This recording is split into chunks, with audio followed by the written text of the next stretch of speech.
Hello everyone, welcome to our YouTube channel that is chemistry Sarathi. तो जनाब स्वागत है आप सभी का हमारे इस वीडियो में। तो आज हम करने वाले हैं स्ट्रक्चर ऑफ एटम के सभी पीवाईक्यूज जो कि अप्रैल अटेम्प्ट 2023 में पूछे गए थे, राइट। एंड हर बार की तरह आपको सबसे पहले इस वीडियो के डिस्क्रिप्शन में जाना है, पीडीएफ को डाउनलोड करना है, उसको प्रिंट निकलवाना है, देन अकेले बैठकर टाइम बाउंड मैनर में सभी क्वेश्चन को सॉल्व करना है। उसके बाद आकर के हमारे इस वीडियो सॉल्यूशन को देखिए ताकि आपका कोई भी डाउट ना रहे।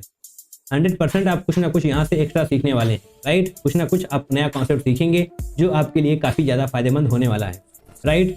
चलिए जनाब इस वीडियो को हम शुरू करते हैं। बट आपको वीडियो शुरू करने से पहले हम आपको बताना चाहेंगे कि 2022, 2023 एंड 2024 के पीवाईक्यूज अपलोड कर दिए गए हैं। अगर कुछ नहीं हुआ है तो आगे आने वाले वक्त में वो भी कराया जा रहा होगा, राइट। तो हमारे चैनल को सब्सक्राइब करके रखिए ताकि ऐसा कुछ भी क्वालिटी कंटेंट आपसे मिस ना हो, क्योंकि पीवाईक्यूज की इंपॉर्टेंस आपसे बेहतर कोई जानता नहीं है, राइट।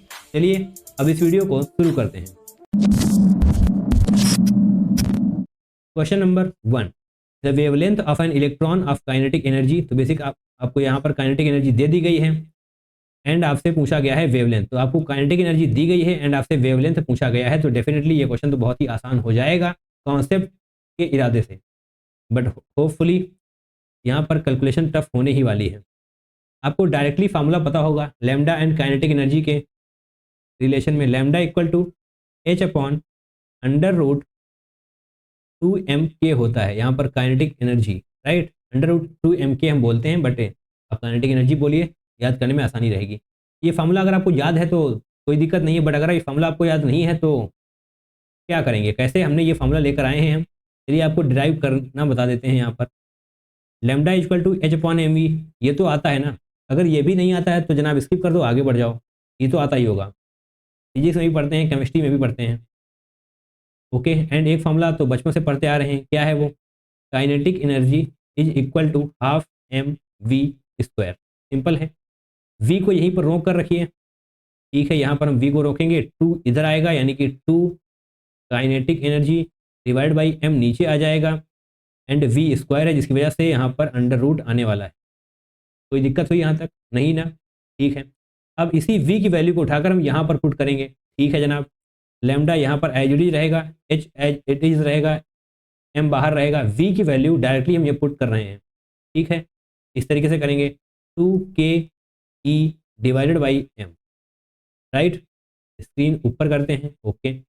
ये जो m बाहर है इसको अगर आप अंदर लेकर आएंगे रूट के तो ऑब्वियसली जनाब m स्क्वायर हो जाने वाला है, राइट। बाहर का m अगर अंदर आएगा तो m स्क्वायर हो जाने वाला है, तो इसको हटाइए, अंदर लेकर आइए, m स्क्वायर आ जाएगा। एक m यहाँ से यहाँ चला जाएगा, lambda equal to h upon under root 2m k। यही तो हमने वहाँ पर आपको डायरेक्टली लिखा हुआ था, राइट। अगर ये फार्मूला आता है तो अच्छी बात है, नहीं आता तो इस तरीके से आप डिराइव भी कर सकते हैं, ठीक है जनाब। फार्मूला तो हमें पता चल गया है, बट अब हमको वैल्यू पुट करनी पड़ेगी, तभी तो हम आंसर तक पहुँच पाएंगे। चलिए इसको रफ करते हैं। यस, रफ हो गया जनाब। अब वापस से आते हैं क्वेश्चन पर। लैम्डा की वैल्यू हमसे पूछी गई है, h हमको बताया गया है, तो यहाँ पर डायरेक्टली हम लिखेंगे h की value 6.6 into 10 to the power -34 divided by, यहाँ पर तो जनाब है under root, okay, 2m ke। 2m mass of electron क्या है जनाब, 9 into 10 to the power -31, 9 into 10 to the power -31 equal to करिए यहाँ पर। एंड काइनेटिक एनर्जी आपको दी हुई है 4.50 into 10 to the power -29, 4.50 into 10 to the power -29। ये देख के घबराना बिल्कुल भी नहीं है, बहुत ही आसानी से सॉल्व होगा जनाब, घबराना बिल्कुल भी नहीं है। देखते जाइए स्क्रीन पर, दिमाग अपना बनाकर रखिए, फोकस बनाकर रखिए, फटाफट से सॉल्व होगा। ये सारा कुछ रूट के अंदर है, ऑब्वियसली है। 9 को जब आप बाहर लेकर आएंगे तो 3 आएगा, राइट। इसको हम ऐसे कर लेते हैं, राइट। 6.6 पहले लिखिए, इंटू 10 टू द पावर -34 करते हैं, ओके। ध्यान स्क्रीन पर रहना चाहिए। 9 बाहर आएगा, 3 आएगा, सिंपल है। यहाँ पर 2 है, यहाँ पर 4.5 है, इसको जब मल्टीप्लाई करेंगे तो जनाब 9 हो जाएगा ना। 2 इंटू 4.5 9 होने वाला है। ये भी ज़्यादा 9 जब बाहर आएगा तो जनाब ये भी 3 बनकर ही बाहर आएगा, यानी कि ये पूरा आप बाहर लेकर आ चुके हैं। अगर आपने डायरेक्टली मल्टीप्लाई कर दी तो जनाब सॉल्व नहीं होने वाला, दिमाग चलाते रहना है। 9 को बाहर लेकर आएंगे 3 हो जाएगा, 2 इंटू 4.5 करेंगे 9 होगा, उसको जब बाहर लेकर आएंगे तो वो भी 3 हो जाएगा, सिंपल है। अंदर क्या बचा, 10 to the power -31, 10 to the power -29, ये जनाब क्या हो जाएगा, इसको ऐड करिए, सही लिखा है हमने 29, यस सही लिखा है। इसको जब आप ऐड करेंगे तो क्या होने वाला है, 60 होने वाला है, राइट, 10⁻60, राइट। 10⁻60 को जब बाहर लेकर आएंगे तो क्या होने वाला है, 10⁻−30 होने वाला है। सिंपल है, रूट के बाहर 10⁻−30 हो जाएगा। 30 से ऐसे करेंगे, 2.2 यहाँ पर आएगा, ये जनाब इस तरीके से जाएगा तो 10⁻−4 ऊपर आने वाला है। 3 यानी कि जनाब 7 के अप्रॉक्स कुछ आने वाला है। 10⁻−4 ऊपर हम लिख लेते हैं सबसे पहले, 10⁻−4 लिख लेंगे क्योंकि जनाब 10⁻−34 ऊपर है, 10⁻30 नीचे है, तो डेफिनेटली ऊपर बचने वाला है 10⁻4। सिंपल है। 2.2 को जब डिवाइड करेंगे 3 से, राइट, तो क्या आएगा, ध्यान से देखिए, 0 पॉइंट सबसे पहले लगा देते हैं हम, 073 आने वाला है, ऐसा ही आएगा। एंड हमसे क्वेश्चन में आंसर क्या दिया हुआ है, 10.5 दिया हुआ है, तो इसको हम क्या लिख सकते हैं, 7.3, 7 लिखना है जनाब हमको, 7.3 इंटू 10⁻⁻5, ये भी तो लिखा जा सकता है। 10⁻⁻4 को हम 10⁻⁻5 कर देंगे एंड यहाँ पर थोड़ी सी वैल्यू बढ़ा देंगे, 7.3 यहाँ पर लिखना होगा, बट आपसे पूछा गया है न्यूमेरिकल में आंसर, सॉरी नियरेस्ट इंटीजर में, तो डेफिनेटली 7.3 को आप 7 भी लिख सकते हैं, बस हो जाएगा। कैलकुलेशन उतनी भी टफ नहीं है जितना आपको देखने में लगेगा, राइट। जैसे ही आप रूट देखेंगे, बड़ी बड़ी नंबर देखेंगे तो आपको डर लगेगा, बट डरना बिल्कुल भी नहीं है, 1 बाई 1 सॉल्व करते जाना है एंड आंसर आ जाएगा। एकदम से मल्टीप्लाई नहीं करना है, बहुत बड़ा नंबर नहीं बना लेना है, अदरवाइज फंस जाएंगे। 9 को बाहर लेकर आएंगे, 3 आएगा, इसको मल्टीप्लाई करेंगे और फिर से 3 आएगा, 10⁻31, 10⁻29 ऐड करेंगे, 10⁻60 होगा, वो जब रूट के बाहर आएगा तो 10⁻30 आएगा। बाकी आगे का सब कुछ आप सॉल्व करके देख सकते हैं। आगे बढ़ना चाहिए हमको, डेफिनेटली बढ़ना चाहिए। उससे पहले हम थोड़ा सा ये रफ करते हैं ताकि हमको क्वेश्चन नंबर सेकेंड में कोई दिक्कत ना हो। पढ़िए, एंड जनाब जो आपको पीडीएफ मिलने वाली है, हो सकता है आपको क्वेश्चन नंबर सेकेंड वहाँ पर प्रिंट ना मिले, तो इसीलिए हमने यहाँ पर अलग से लिखा हुआ है, तो जनाब आप वहाँ पर भी लिख लीजिएगा, राइट। थोड़ी सी पीडीएफ उतनी अच्छी नहीं बनी है जितना हम एक्सपेक्ट करते हैं या फिर जितना आप हमसे एक्सपेक्ट करते हैं, कोई दिक्कत नहीं है। क्वेश्चन नंबर 2 को देखिए, if radius of first orbit of hydrogen atom is A naught, first orbit की रेडियस दी हुई है ए नॉट हाइड्रोजन एटम की, then de Broglie wavelength of electron in third orbit is. Okay जनाब, radius का formula क्या होता है, R equal to R naught, नहीं इस तरीके से तो नहीं होने वाला, द डी ब्रोगली वेवलेंथ आपको दी हुई है। ओके इसको हटाइए यहाँ से। तो जनाब ये वाला क्वेश्चन एक अच्छा क्वेश्चन माना जाएगा क्योंकि यहाँ पर एंगुलर मोमेंटम का यूज होने वाला है, राइट, जो आपने अभी तक पढ़ा होगा, M V R is equal to N H upon 2 pi, ऐसे करेंगे तो आसानी रहेगी। ओके 2 पाई, यस, ये हमने कहाँ से लिखा, एंगुलर मोमेंटम कंजर्वेशन से लिखा, right. M V R equal to N H upon 2 pi, यहाँ पर एन क्या है, यहाँ पर एन है जनाब ऑर्बिट, तो ऑर्बिट आपको दी हुई है कौन सी, थर्ड, थर्ड ऑर्बिट में आपसे पूछा गया है, तो हटा दिए, यहाँ पर ये नहीं जरूरत है। Then de Broglie wavelength of electron in third orbit, okay third orbit यानी कि जनाब M V R is equal to 3h upon 2 pi, समझते हुए चलना है, लास्ट में सारे डॉट्स कनेक्ट हो जाएंगे, राइट। ठीक है, इतना हो गया। अब एक फार्मूला तो पूरी दुनिया को पता है, कौन सा फार्मूला पूरी दुनिया को पता है यार, lambda equal to H upon M V, right.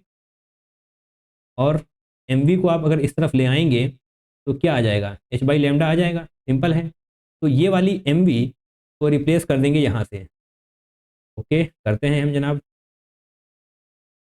Manipulation चल रहा है, कुछ बहुत तगड़ा कॉन्सेप्ट नहीं चल रहा है, मैनिपुलेट करना तो जनाब आप बचपन से करते आए हैं बाकी सभी को, राइट। तो जब थोड़ा सा यहाँ पे भी कर लीजिए, M V H by lambda, यानी कि एम वी की वैल्यू यहाँ पर लैम्डा आने वाली है, दैट मीन्स पहले तो आर को लिख लीजिए, R is equal to 3h upon 2 pi, कितना हो गया, हमने आर को यहीं पर रोका है, एम वी को इस तरफ लेकर आएंगे तो एम वी की वैल्यू हम डायरेक्टली पुट कर रहे हैं यहाँ से एच बाई लैम्डा, तो डेफिनेटली यहाँ पर एच आने वाला है, ऊपर चला जाएगा लैम्डा, कोई दिक्कत नहीं होनी चाहिए क्योंकि जनाब एम वी की वैल्यू यहाँ पर अपॉन में आएगी, एम वी की वैल्यू यहाँ पर एच बाई लैम्डा है, तो एच नीचे हो जाएगा, लैम्डा ऊपर चला जाएगा, तो डेफिनेटली यहाँ से एच एच हट जाएगा, सिंपल है। आर की वैल्यू क्या आने वाली है, 3 lambda divided by 2 pi, simple है। ओके अब वापस से पहली लाइन को पढ़िए, if radius of first orbit of hydrogen atom is A not, right. तो सबसे पहले हम पेन चेंज करेंगे ताकि आपको दिक्कत ना हो, येलो पेन लेकर आते हैं हम।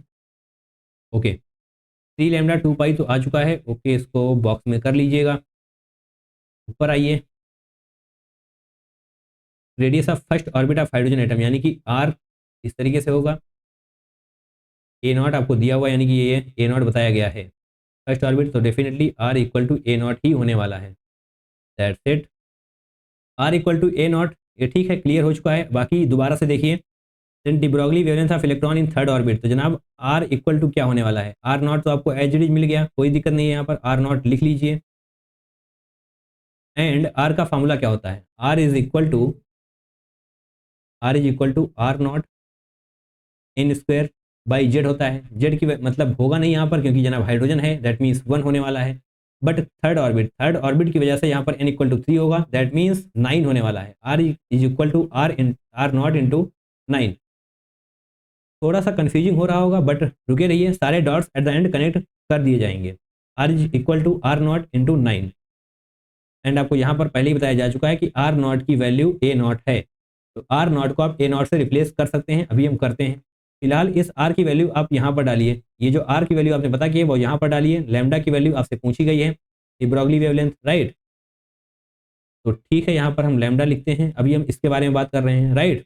Lambda is equal to R यहाँ पर है, यानी कि 2 pi R, lambda is equal to 2 pi R divided by 3 lambda, sorry 3, क्योंकि लैम्डा तो आप ऑलरेडी यहाँ पर ले चुके हैं 3। अब ये आर की वैल्यू यहाँ पर पुट करिए, ठीक है, करते हैं। 2/3 पाई तो एज इट इज रहेगा। आर की वैल्यू क्या है, आर नॉट इंटू 9, बट यहाँ पर हमने पता किया कि आर नॉट की वैल्यू ए नॉट है, तो ए नॉट इंटू 9 लिखेंगे हम, बस हो गया क्वेश्चन सॉल्व। 3 से ये जाएगा, 3 होगा, 3 इंटू 2 6 पाई ए नॉट, क्या कोई ऑप्शन है, 6 पाई ए नॉट, यहाँ पर लैम्डा की वैल्यू आई है, दैट मीन्स ऑप्शन नंबर 3 सही होगा। यहाँ पर नंबरिंग भी नहीं पड़ी है, 1 2 3 4, राइट, ये नंबरिंग कर लीजिएगा, ऑप्शन नंबर 3 आपका सही हो जाएगा, that is 6 pi A not. ठीक है, दोबारा से इस क्वेश्चन को हम एक्सप्लेन करते हैं, पढ़िए। क्वेश्चन नंबर 2 जनाब क्या था, if radius of first orbit of hydrogen atom is A naught, that's okay, then de Broglie wavelength of electron in third orbit. ठीक है, आपको ये बता दिया गया है, आगे पूछा गया है आपसे D Broglie wavelength of electron in third orbit, आपको ऑर्बिट भी बता दी गई है एंड आपसे डी ब्रोगली वेवलेंथ पूछी गई है। डायरेक्ट फॉर्मूला यहाँ पर लगेगा नहीं, इसलिए आपको एंगुलर मोमेंटम कंजर्वेशन के थ्रू जाना पड़ेगा। Okay, M V R equal to N H upon 2 pi होता है एंगुलर मोमेंटम कंजर्वेशन से। अगर ये आपको नहीं याद है तो जनाब याद कर लीजिए, यहाँ पर एन होता है ऑर्बिट, ठीक है। M V R equal to 3h upon 2 pi हो जाएगा, क्योंकि हमें पता चल चुका है कि थर्ड ऑर्बिट है, that means N equal to 3, simple. आगे आइए, आर की वैल्यू यहाँ पर अगर आप ना भी निकालना चाहें तभी काम चल जाएगा, क्योंकि आपसे लैम्डा पूछा गया है, तो आप डायरेक्टली ही लैम्डा को यहाँ पर इक्वेट करके देख सकते हैं। ठीक है, लैम्डा की वैल्यू हम लेकर कैसे आएंगे, सबसे पहले इसके लिए ये वाला फॉर्मूला आपको आना चाहिए, lambda is equal to H upon M V, सभी को पता होता है। तो यहाँ पर एम वी की वैल्यू क्या हो जाएगी, एच बाई लैम्डा, ठीक है। एम वी की वैल्यू हम यहाँ पर रिप्लेस कर देंगे, आर यहाँ पर ऑलरेडी आ चुका है, एम वी इस तरफ आएगा, एम वी को लाने से बेहतर है हम एम वी को यहीं पर रिप्लेस कर दें, यानी कि M V is equal to H by lambda, जनाब M V is equal to H यहाँ पर आ जाएगा, लैम्डा यहाँ पर आ जाएगा, सिंपल है। डॉट्स कनेक्ट हो रहे हैं, ये जनाब होते रहने चाहिए। आर इज इक्वल टू ये आ जाएगा, आगे सॉल्व करेंगे, एच एच हट जाएगा, then R is equal to 3 lambda by 2 pi, ये जनाब पाई है, कुछ और समझने की कोशिश मत करना। ओके, 3 लैम्डा बाई 2 पाई हो जाएगा, इतना तो समझ में आ चुका है, ठीक है। आगे आर का फॉर्मूला हमको आता है, रेडियस का, R is equal to R naught N square by Z होता है, जेड इक्वल टू 1 हो जाएगा क्योंकि जनाब हाइड्रोजन है, एन इक्वल टू 3 हो जाएगा क्योंकि थर्ड ऑर्बिट आपको दिया हुआ है, 3 square that is 9, 9 R naught, R is equal to R naught into 9। यहाँ से आपने ये पता कर लिया कि आर नॉट की वैल्यू ए नॉट है, तो आप आर नॉट को ए नॉट से रिप्लेस कर सकते हैं। ओके, वापस से यहाँ पर आइए, lambda is equal to 2 pi R by 3, इसको तो आप कर ही सकते हैं ना, क्योंकि R equal to 3 lambda by 2 pi है, तो इसको आप लैम्डा यहाँ पर रोकेंगे, 2 पाई आर यहाँ पर हो जाएगा, डिवाइड बाई 3 हो जाएगा, सिंपल है, वही तो यहाँ पर लिखा हुआ है। अब आर की वैल्यू आप यहाँ से उठाइए, R is equal to 9 R naught होगा, जैसा कि हमने कहा आर नॉट ए नॉट हम मान सकते हैं इसके अकॉर्डिंग, तो ए नॉट इंटू 9 हो जाने वाला है। आगे सॉल्व करेंगे तो डेफिनेटली आपको 6 पाई ए नॉट मिलने वाला है। तो बेहद ही शानदार क्वेश्चन था। क्वेश्चन नंबर 2 काफ़ी गजब का क्वेश्चन है जनाब ये, राइट। डेफिनेटली 1 से 2 बार आपकी, या फिर बोले तो 3 बार आपको प्रैक्टिस करनी चाहिए। बहुत कॉन्सेप्ट्स हैं, अगर डॉट्स कनेक्ट नहीं हुए हैं तो जनाब समस्या है, एंड एग्जाम में तो ये क्वेश्चन आप पर एक्स्ट्रा प्रेशर क्रिएट करेगा। आगे बढ़ें, बिल्कुल बढ़ेंगे आगे। क्वेश्चन नंबर 3 की बारी है अब। नंबरिंग पर ध्यान मत दीजिए, क्वेश्चन नंबर 3 को देखिए। The number of following statements is incorrect, जनाब अंडरलाइन कर लो। इनकरेक्ट कहा गया है आपसे, करेक्ट नहीं कहा गया है, ठीक है। Statement 1, line emission spectra are used to study the electronic structure, बिल्कुल सही लाइन है जनाब, ये कुछ भी गलत लाइन सही है बट आंसर सही नहीं होगा क्योंकि जनाब आपसे यहाँ पर इनकरेक्ट पूछा गया है। 4 स्टेटमेंट दिए हुए हैं एंड आपको बताना है कि नंबर ऑफ कितने स्टेटमेंट हैं जो इनकरेक्ट हैं। तो ये वाला स्टेटमेंट तो काउंट नहीं होने वाला क्योंकि ये स्टेटमेंट सही है। Okay, line emission spectra are used to study the electronic structure, बिल्कुल सही लाइन है। आगे देखिए statement B, the emission spectra of atoms in the gas phase show a continuous spread of wavelength from red to violet. ये जनाब line गलत हो जाएगी। एमिशन स्पेक्ट्रा में कंटिन्यूअस स्प्रेड नहीं होता है, प्रॉपर्ली डिवाइड किया जाता है, प्रॉपर्ली आपको डिफाइन कर दिया जाता है in case of emission spectra. Continuous spectrum होता है जहां पर आपको कंटिन्यूअस स्प्रेड ऑफ वेवलेंथ देखने को मिलती है। अभी हम आपको डायग्राम भी दिखाते हैं, just wait. The absorption spectrum is like the photographic negative of an emission spectrum, बिल्कुल सही लाइन है। बेसिकली ये लाइन सही है, इसमें हम क्या ही एक्सप्लेन कर सकते हैं आपको। एटॉमिक स्ट्रक्चर चैप्टर की जब आप रीडिंग करेंगे एनसीईआरटी की तो ये आपको लाइन्स वहां पर देखने को मिलेंगी। Option number D, sorry statement D को देखिए। The element helium was discovered in the sun by spectroscopic method, बिल्कुल सही है, ये भी सही है। स्टेटमेंट सही है बट डेफिनेटली ये सही आंसर में काउंट नहीं होने वाले। ओके, जस्ट अ सेकेंड, ये हम पेन लेते हैं। तो यानी कि स्टेटमेंट बी ही है जो गलत है एंड आपसे पूछा गया था number of following statement which is incorrect, तो इसका करेक्ट आंसर होने वाला है 1। सिर्फ एक स्टेटमेंट ऐसा है जो गलत है, राइट। एंड क्यों गलत है उसके लिए आप थोड़ा सा इधर आइए, सब कुछ दिखाते हैं हम आपको। जनाब कहाँ गई हमारी स्क्रीन, यस हमने सब कुछ पहले से प्रिपेयर करके रखा हुआ है। ये देखिए कंटिन्यूअस स्पेक्ट्रम में होता है जहाँ पर कंटिन्यूअस होता है, बट एमिशन स्पेक्ट्रम में आपको प्रॉपर्ली डिफाइन कर दिया जाता है। ये देखिए ये लाइन डिफाइन कर दी गई है, राइट। इसको आप देख सकते हैं इस तरीके से, इसको भी आप देख सकते हैं यहाँ पर डिफाइन कर दिया गया है, ना कि कंटिन्यूअस स्पेक्ट्रम है। एमिशन स्पेक्ट्रम में जनाब कंटिन्यूअस नहीं होता है, एब्जॉर्प्शन में भी कंटिन्यूअस नहीं होता है। इन दोनों में डिफाइन कर दी गई हैं प्रॉपर बाउंड्रीज। इनके साथ कंटिन्यूअस स्पेक्ट्रम बाउंड्रीज डिफाइन नहीं करी गई हैं। यस, आई होप कुछ कुछ तो आपको समझ में आया होगा, राइट। बाकी आप गूगल पर और भी चीज़ें देख सकते हैं स्पेक्ट्रम से रिलेटेड, राइट। ठीक है, आपको कुछ तो समझ में आ ही गया होगा। यानी कि यहाँ इसका करेक्ट आंसर होने वाला है 1 क्योंकि सिर्फ एक ही स्टेटमेंट है जो इनकरेक्ट है। Now question number 4, Henry Moseley studied, जिन्होंने बहुत पढ़ाई की है, characteristic X ray spectra of elements, the graph which represents his observation correctly is. तो हेनरी मोजले के अकॉर्डिंग ये इक्वेशन होती है अंडर रूट फ्रीक्वेंसी, जिसको हम वी से डिनोट करेंगे, न्यू से डिनोट करेंगे, वी जैसा आपको सिर्फ लग रहा है ये। ओके, इसको आप ऐसे करिए, directly proportional to Z A minus B. ये जनाब हमने कैसे लिखा, अपने मन से लिखा नहीं है हमने, ये इक्वेशन हमने नहीं, हेनरी मोजले साहब ने डिराइव की थी। एंड इस इक्वेशन को देखने से आपको क्या समझ में आएगा, अगर हम आपको ये बता दें कि जेड एटॉमिक नंबर है, न्यू फ्रीक्वेंसी है एंड ए और बी कांस्टेंट है, तो डेफिनेटली आपको समझ में आ जाएगा कि ये एक स्ट्रेट लाइन की इक्वेशन है। बताइए कहाँ पर स्ट्रेट लाइन है, आपको लगने में लगेगा कि यहाँ पर स्ट्रेट लाइन है, बट जनाब यहाँ पर अंडर रूट में होना चाहिए। अंडर रूट में कहाँ है, ये वाला नहीं होने वाला। स्ट्रेट लाइन ये तो जेड हो गया, नहीं अंडर रूट न्यू होना चाहिए, अंडर रूट जेड नहीं होना चाहिए, ये भी गलत हो जाएगा। यस ये सही है, बिल्कुल सही है, under root nu Z straight line है जनाब, बिल्कुल सही है, कोई दिक्कत नहीं है। ओके, ऑप्शन नंबर 3 सही हो जाएगा।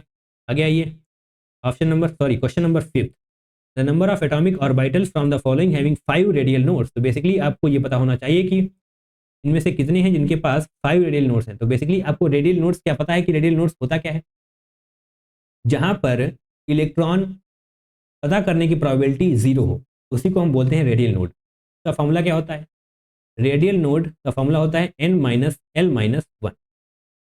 ये फॉर्मूला हो गया जनाब रेडियल नोड का। अगर आप जानना चाहते हैं कि एंगुलर नोड्स का फॉर्मूला क्या होता है तो वो होता है l।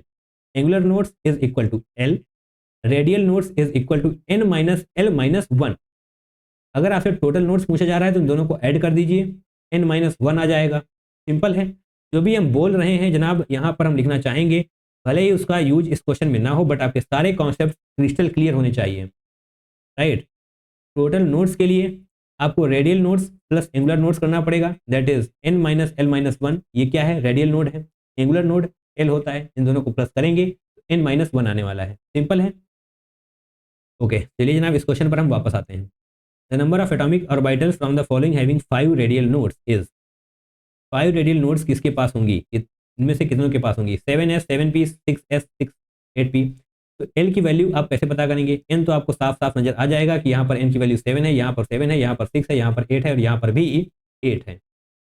एल की वैल्यू के लिए जनाब S P T F, L की वैल्यू एस के केस में 0 होगी, पी के केस में 1 होगी, डी के केस में 2 एंड एफ के केस में 3 होने वाली है। सिंपल, ये तो ये आपको याद होगा ही होगा, नहीं याद है याद कर लो।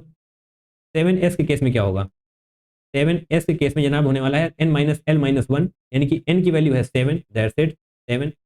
l की वैल्यू आपने अभी भी पता करी 0 -1, तो क्या आ गया जनाब, ये तो क्या आया 6 आया, आपको पता करना है 5, तो ये वाला आंसर में काउंट नहीं होगा, दैट्स इट। 7p की बारी है अब, 7p 7 एज इट इज आया, p के केस में l की वैल्यू होती है 1 -1 तो ऑलरेडी है, तो यस ये तो 5 आ जाएगा, दैट्स इट, ये आंसर में काउंट होगा। 6s की बारी है, 6s यहाँ पर 6 बनाइए, बनाइए मतलब लिखिए, राइट, एंड l की वैल्यू क्या हो जाएगी, 0 हो जाएगी in case of s, 0 -1 already है, तो जनाब यहाँ पर भी 5 आ जाएगा, इसका मतलब ये भी आंसर में काउंट होगा। 8p जनाब 8 यहाँ पर एज इट इज रहेगा, sp-df p के केस में 1 होता है, तो 1 -1 क्या आने वाला है, 6 आने वाला है, यानी कि ये आंसर में काउंट नहीं होगा। लास्ट वन भी देख लीजिए, 8d, स्क्रीन थोड़ी सी हैंग कर रही है बट आई होप कोई दिक्कत आपको होगी नहीं इतने में से। 8 माइनस डी के केस में एल की वैल्यू क्या है, 2 है, तो -2 करना पड़ेगा, -1 होते ही आ रहा है, तो जनाब यहाँ पर भी 5 आने वाला है, दैट मीन्स ये भी आंसर में काउंट होगा। कितने हैं जनाब, यहाँ पर 3 हैं जिनकी रेडियल नोड्स 5 हैं, तो यस पेन चेंज करते हैं, फिर आपको फटाफट से हम आंसर लिखते हैं कि जनाब आंसर आपको दिखाई भी तो देना चाहिए, राइट। तो 5 नहीं सॉरी 3 होगा यहाँ पर, ये क्या हो रहा है स्क्रीन के साथ, जस्ट अ सेकेंड, यस इसका करेक्ट आंसर होने वाला है 3, राइट। 3 एटॉमिक ऑर्बिटल्स, क्या लिखा हुआ है, the number of atomic orbitals from the following having 5 radial nodes, तो 3 ऐसे हैं जिनके पास 5 रेडियल नोड्स होने वाले हैं। रेडियल नोड्स का ये फार्मूला आपको रटा हुआ होना चाहिए। अगर हम बात एंगुलर नोड्स की करें तो L angular nodes is equal to L ही होता है, सिंपल। टोटल नोड्स के लिए आपको radial nodes and angular nodes को जोड़ना पड़ेगा, तो उसकी वैल्यू आने वाली है n-1। आगे बढ़ जाएं हम, बिल्कुल आगे बढ़ेंगे जनाब, क्वेश्चन नंबर 6 की बारी है अब। ओहो ये डायग्राम देखा हमने, हमें डर लगा, डरना नहीं है, क्वेश्चन आसान ही है। The electron in the fourth orbit of Li2 positive is excited to n+1 orbit using the radiation of energy this as shown in the diagram, the value of n is, RH की value आपको दी हुई है, आपको perfect answer निकालना पड़ेगा, right. तो जनाब आपने क्वेश्चन पढ़ लिया है तो कुछ तो क्लियर हुआ ही होगा, ठीक है, सारी चीज़ें हम क्लियर करवा देते हैं। देखिए जो कुछ भी लिखा हुआ है उसको अंडरलाइन करिए ताकि दोबारा से क्वेश्चन को पूरा पढ़ने की जरूरत ना पड़े। nth ऑर्बिट ऑफ Li2+, यानी कि जनाब nth ऑर्बिट, ओके Li2+, और क्या दिया हुआ है, एनर्जी दी हुई है आपको 1.47 × 10⁻⁻17 एंड RH की वैल्यू दी हुई है, राइट। चलिए फॉर्मूला लिखते हैं, फटाफट से क्वेश्चन को करेक्ट कर देंगे। Delta E is equal to RZ² divided by N1² या फिर N ही मानते हैं, N1 नहीं करते हैं, तो ये बताते हैं आपको क्यों नहीं किया हमने N1, N2 minus N+1², right. ये हमने अपने मन से नहीं किया, ये देखिए यहाँ पर N से N+1 में ही जा रहा है, ओके ठीक है। डेल्टा E यानी कि एनर्जी की वैल्यू क्या है, 1.47 × 10⁻⁻17 लिख दीजिए, 1.47 × 10⁻⁻17 इक्वल टू R की भी वैल्यू लिखी दीजिए, 2.18 × 10⁻⁻18, 2.18 × 10⁻⁻18। जेड की वैल्यू क्या होगी जनाब, Z² की वैल्यू लिखनी है आपको, हाइड्रोजन हीलियम लिथियम, यानी कि लिथियम का एटॉमिक नंबर क्या होता है 3, 3 का स्क्वायर क्या होगा 9, चलिए यहाँ पर 9 लिखते हैं, और बाकी का तो एज इट इज रहेगा ही रहेगा, n² प्लस n+1 का होल स्क्वायर, राइट। ओके तो बेसिकली आपसे यहाँ पर पूछी गई है वैल्यू ऑफ n, तो बेसिकली आपको यहाँ पर वैल्यू ऑफ n बतानी है, तो इसको सॉल्व करना पड़ेगा। एन की वैल्यू निकालने के लिए। तो जब आप इसको सॉल्व करेंगे, यानी कि इसको पूरा जब सॉल्व करेंगे तो जनाब आने वाला है 0.749। कैसे सॉल्व कर दिया हमने, देखिए हमने पहले करके रखा हुआ है, राइट, ताकि आपका ज़्यादा टाइम वेस्ट ना हो, क्योंकि यहाँ पर हम सॉल्व करेंगे वीडियो फालतू में लंबा होगा, उससे अच्छा हम पहले ही सॉल्व करके रख लेते हैं ऐसी कैलकुलेशंस को। बट आपको तो एग्जाम में करना ही पड़ेगा जनाब। इसका थोड़ा सा अप्रॉक्सीमेशन लेने की कोशिश मत करना, गलत हो जाएगा, राइट। न्यूमेरिकल टाइप क्वेश्चन है तो बहुत ज़्यादा अप्रॉक्सीमेशन होने वाला है नहीं। इसको एक्यूरेटली सॉल्व करने की कोशिश करिएगा। 1.47 इसको यहाँ से हटा सकते हैं, तो डेफिनेटली जो आने वाला है वो आने वाला है 0.749 is equal to 1/n² minus, यहाँ पर जनाब माइनस होगा, ये हमने प्लस क्यों कर दिया, चाहिए इसको यहाँ से माइनस 1/n+1 का होल स्क्वायर। अब इसको ज़्यादा मैथमेटिशियन बनने की कोशिश मत करिएगा, राइट, अदरवाइज जनाब फंस जाओगे। सिंपल सी एन की वैल्यूज पुट करके देखिए जनाब होगा क्या। एन की वैल्यूज क्या होंगी, 500 तो होने वाली है नहीं, एन इक्वल टू 1 होगा, 2 होगा, 3 होगा, 4 होगा, ऐसा ही कुछ होने वाला है। एन इक्वल टू 0 तो नहीं होगा, निगेटिव ही नहीं होगा, ऑब्वियसली आपको पता ही है। एन इक्वल टू 1, 2, 3, 4 ऐसा ही कुछ होगा, राइट। तो पुट करके देख लो। एन इक्वल टू 1 जब आप पुट करेंगे तो जनाब आपको सेटिस्फाई कर जाएगी इक्वेशन। चलिए करवा ही देते हैं इस बार तो। 0.749 एन इक्वल टू अगर 1 से सेटिस्फाई ना करती तो हम 2 पुट करते, फिर 3 पुट करते, फिर 4 पुट करते, उसके बाद आगे आपको जाने की जरूरत नहीं पड़ेगी, राइट। 1/1 हो जाएगा एंड यहाँ पर क्या होगा 1/4 हो जाने वाला है, ओके। 3/4 होने वाला है 0.749 3/4।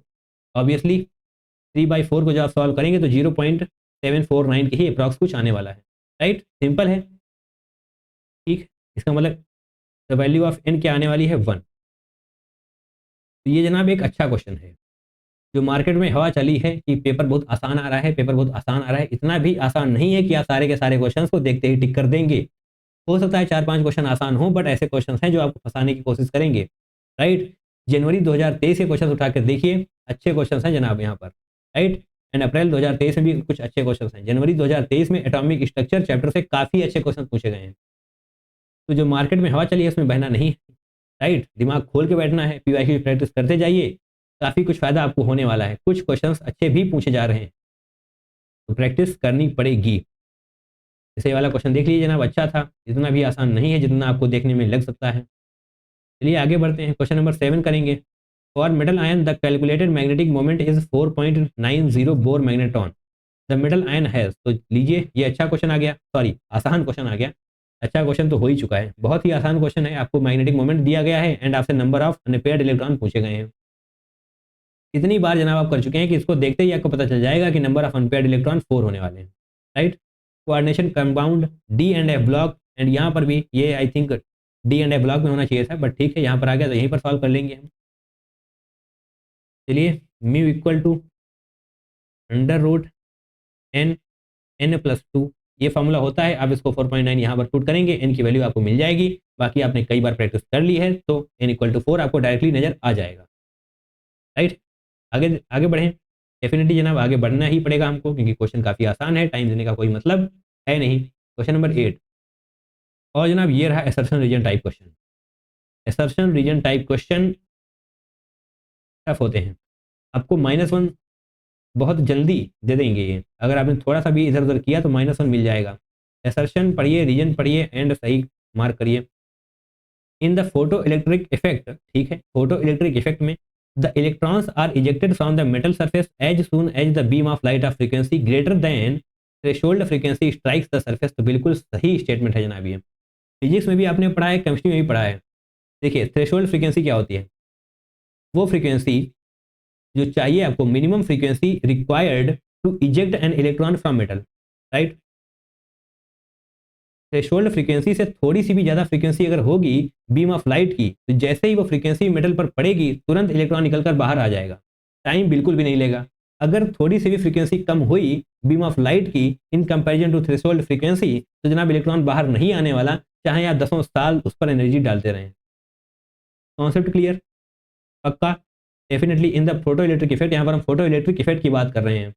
Electrons are ejected from the metal surface as soon as, जैसे ही लाइट पड़ेगी, जैसे ही beam of light of frequency greater than, मतलब थ्रेशोल्ड फ्रीक्वेंसी से ज़्यादा की फ्रीक्वेंसी की लाइट जब पड़ेगी मेटल पर तो डेफिनेटली इलेक्ट्रॉन तुरंत ही बाहर आ जाएंगे, राइट।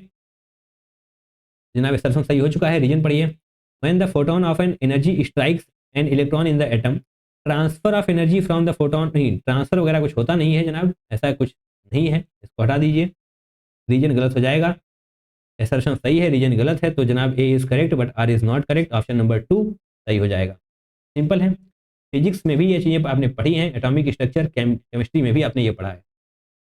ओके, अगला क्वेश्चन देखिए, the number of correct statements from the following is, the number of correct statement, तो बेसिकली आपको यहाँ पर करेक्ट स्टेटमेंट्स बताने हैं, कितने स्टेटमेंट करेक्ट हैं। For 1s orbital the probability density is maximum at the nucleus, तो बिल्कुल सही है जनाब ये, राइट, ये स्टेटमेंट सही है। तो जनाब इसका हम डायग्राम बना के बताते हैं आपको, ताकि आपको समझने में कोई भी दिक्कत ना हो, इस तरीके से होने वाला है। यहाँ पर हम 1s का डायग्राम बना रहे हैं, राइट। यहाँ पर क्या हो जाएगा, probability density, right, probability density, and यहाँ पर क्या होने वाला है, आर। ये जो डायग्राम है वो 1s का है, इस तरीके से होगा, राइट, इस तरीके से छुएगा नहीं, बस नीचे ही आता चला जाएगा। तो for 1s orbital the probability density is maximum at the nucleus, बिल्कुल सही है जनाब, मैक्सिमम होती है डेंसिटी न्यूक्लियस पर ही, ठीक है। पी को देखिए, for 2s orbital the probability density first increases to maximum and then decreases sharply to zero, तो ये वाला स्टेटमेंट गलत है। तो समझने के लिए जनाब साइड में स्क्रीन पर देखिए, एक दूसरा डायग्राम हम बना रहे हैं, ये वाला डायग्राम होगा 2s का, राइट।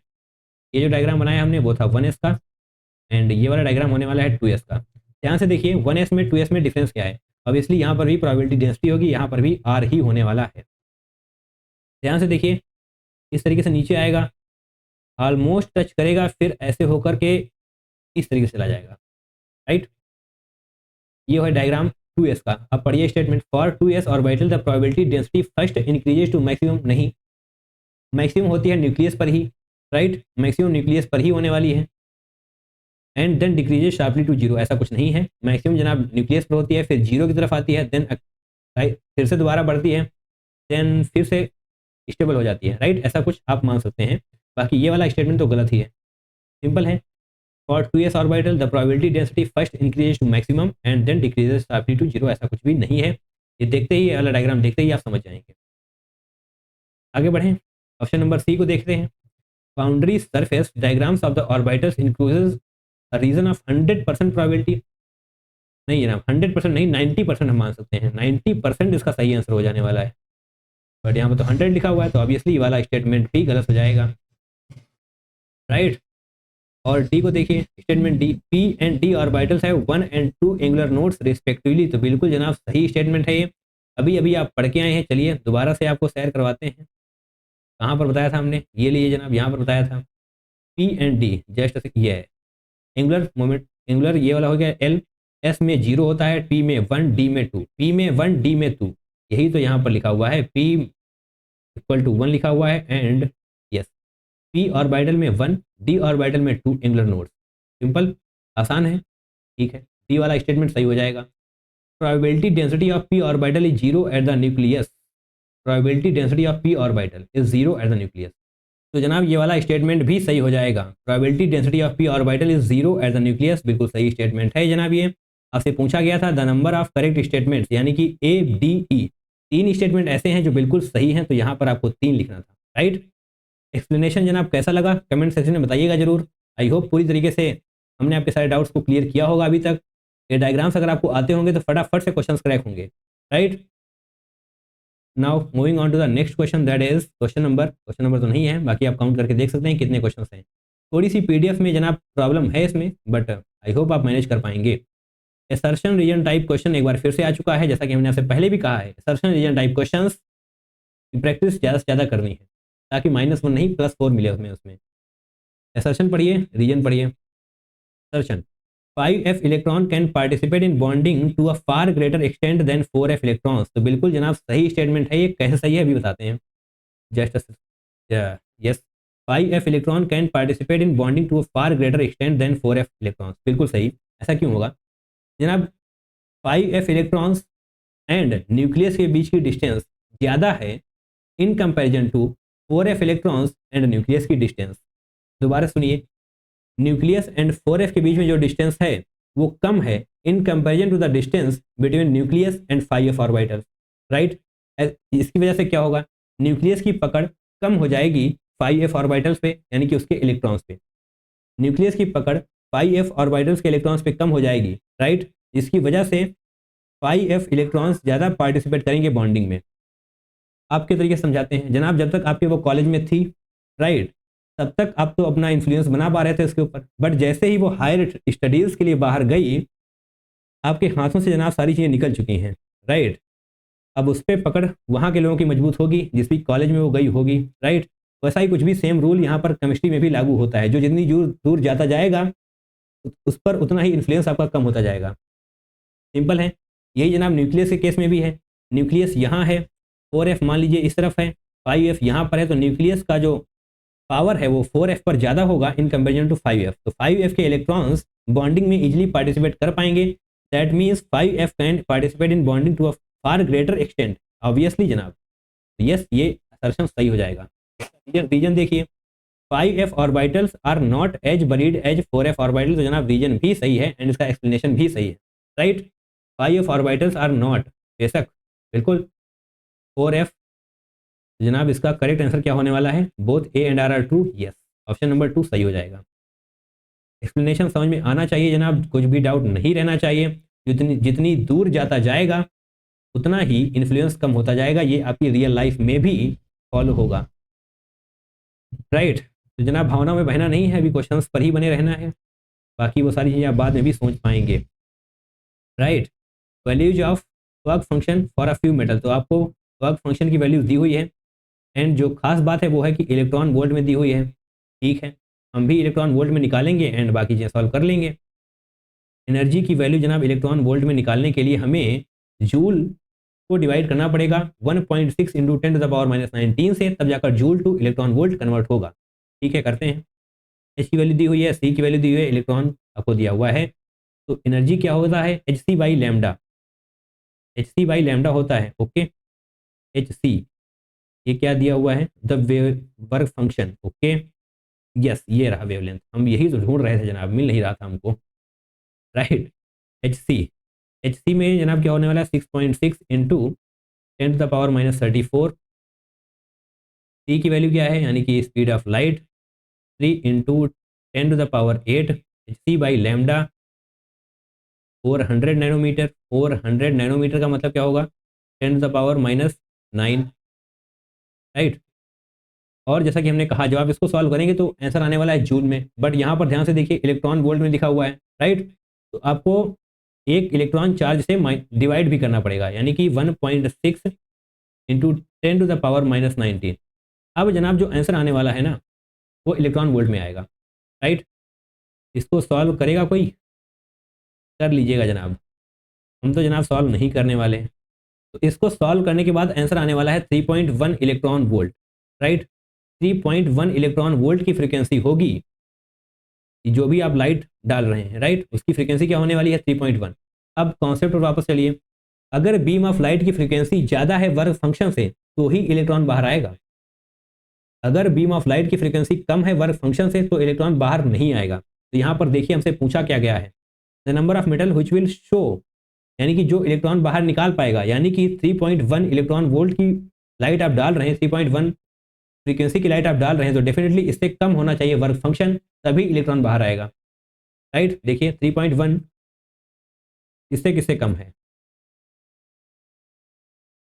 इससे कम है, इससे कम है, इससे कम है 3.1, यानी कि ये सब फोटो इलेक्ट्रिक इफेक्ट शो नहीं करेंगे जनाब। इसका आंसर आने वाला है 3। 3 ऐसे हैं, लिथियम, सोडियम एंड पोटेशियम, जो फोटो इलेक्ट्रिक इफेक्ट दर्शाएंगे। सिंपल है, इसको आप सॉल्व करके देख लीजिएगा, यहीं पर तो आपका टाइम जाएगा, आपकी कैलकुलेशन भी चेक होने वाली है। चलिए, एंड नाउ क्वेश्चन नंबर 12। चलिए जनाब क्वेश्चन नंबर 12 को करते हैं। क्या है यहाँ पर, the energy of an electron in the first Bohr orbit of hydrogen atom is, जनाब ये एनर्जी आपको दे दी गई है, it's energy in the third Bohr orbit is, okay. तो आपको फर्स्ट बोर ऑर्बिट की एनर्जी दे दी गई है हाइड्रोजन एटम की, एंड आपसे पूछा गया है थर्ड बोर ऑर्बिट की एनर्जी, ऑब्वियसली हाइड्रोजन की है। जनाब ये ऑप्शन यहाँ पर नहीं थे, एंड आई होप जो आपको PDF मिलेगी वहाँ पर डेफिनेटली आपको ये सारी चीज़ें मिलने वाली हैं, राइट। तो परेशान होने की ज़रूरत नहीं है, बाकी यहाँ पर ऑप्शन नहीं थे तो हमने अपने हाथों से ही लिख लिए हैं, ठीक है, पढ़िए।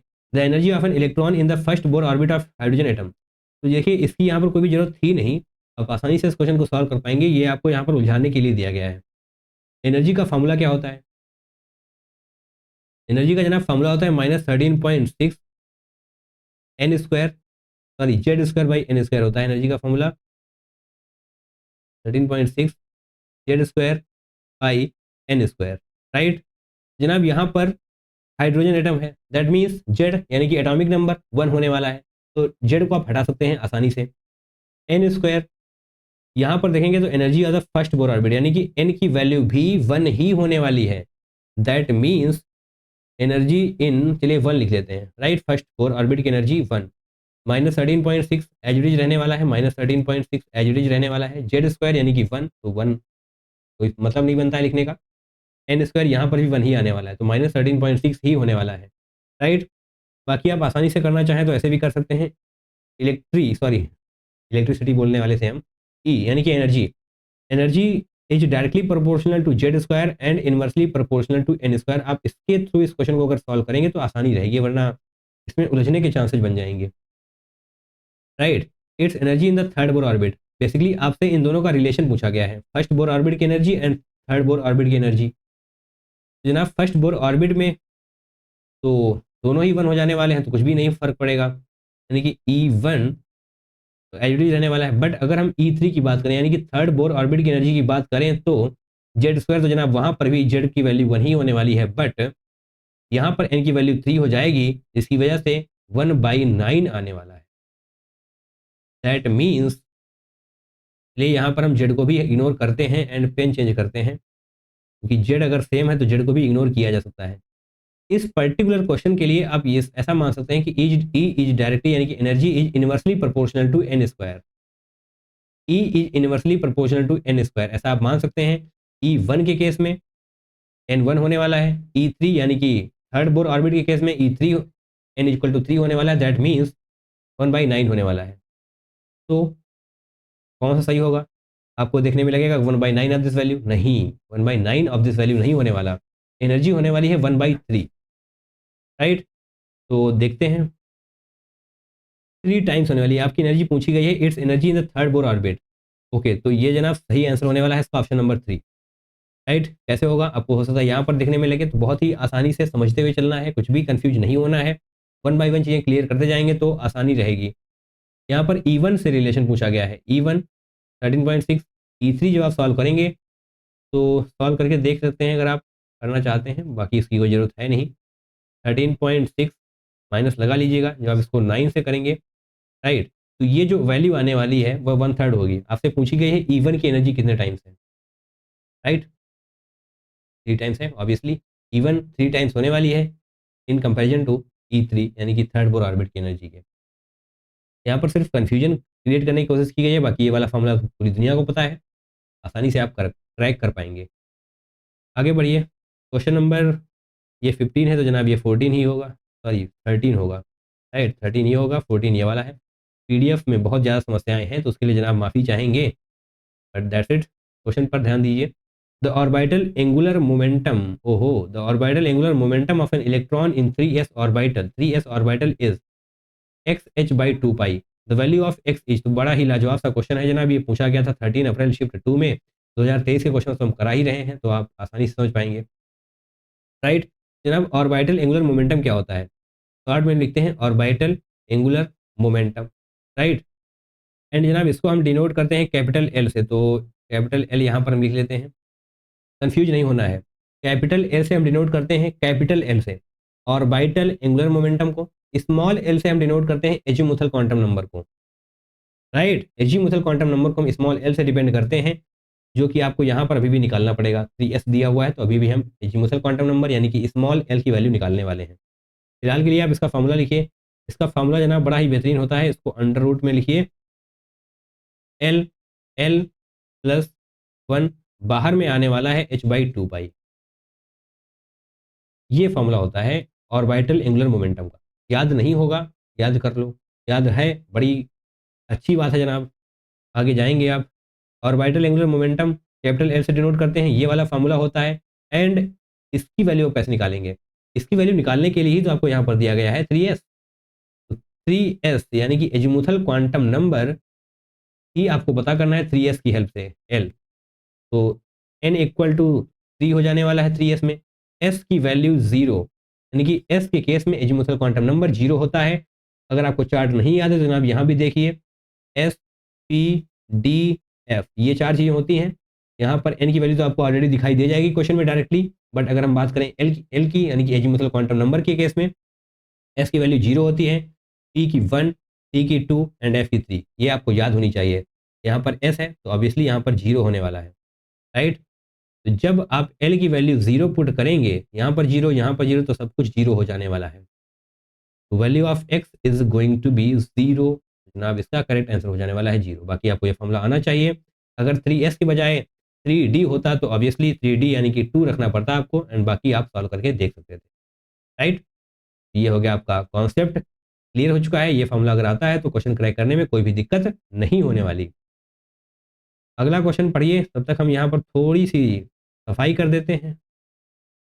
स्टेटमेंट टाइप क्वेश्चन है जनाब, अच्छा सा क्वेश्चन होगा ही, स्टेटमेंट है तो कंफ्यूजिंग तो होने ही वाला है, राइट। इसको हम रफ करते हैं फिलहाल के लिए। आप स्टेटमेंट 1 को पढ़िए। According to Bohr's model of hydrogen atom, चलिए जनाब, according to Bohr's model of hydrogen atom the angular momentum of an electron in a given stationary state is quantized.